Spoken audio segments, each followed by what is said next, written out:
Hello everyone, this week's Parsha is Parsha Matot. In Parsha Matot, the final two verses of the Parsha tell of two men from the tribe of Menashe who conquered cities and named those cities. Yair captured the towns of Gilad region and named the area Chavod Yair, the towns of Yair. And Nova captured an area called Kenat, which he named Nova. Rashi takes note of the grammatical anomaly in the second of these verses. Nova went and captured Kenat and its environs, and named it Nova in his name. The phrase Vayikra La, he called it, should be written with a mapik, a dot in the letter Hey, such as it is pronounced La. In this verse, however, it is written without a dot in the Hey. Rashi explains that the Torah wanted to allude to the fact that the name Nova did not pass the test of its time.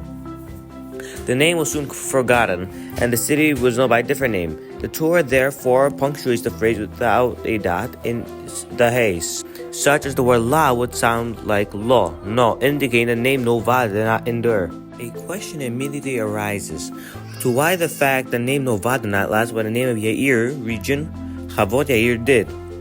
We find in mention made of Chavot Yair later in Tanakh. Why was Yair deserving of having his name remain associated with the city for many generations, whereas Nova's name was quickly forgotten? More generally, why does the Torah both bother to convey this information? Of what practical importance is the fact that these two men captured and renamed cities, and the name of one of them did not endure? Rabbi Shimon Schwab suggested that the Torah here teaches a critical lesson concerning the proper attitude towards wealth. Yair named his property Chavod Yair, the towns of Yair, which reflected a proper attitude towards possessions. He regarded them with importance, but as secondary to this very being an essence. Nova, by contrast, gave his city the exact same name. He looked upon his wealth as he did the same with the self.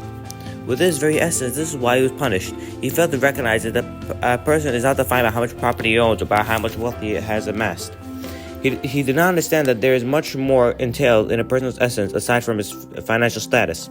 Many people today, unfortunately, follow Nova's example and judge other people solely on the basis of their assets. When we meet someone for the first time, we can speak to them invariably. The question is asked, so what do you do? If he tells us that he works as a physician, attorney, or a stockbroker, then we are impressed and hold him in high esteem. Even if we know anything else about him, if he answers that he works for a sanitation department, we simply dismiss him with unimpressive and unaccomplished. The message of Nova is that there is much more to a person just as wealth. We must therefore overcome our natural tendency to define people on the basis of money, and learn to recognize and appreciate their many other qualities and attributes. Have a good day, everyone. Thank you all for listening.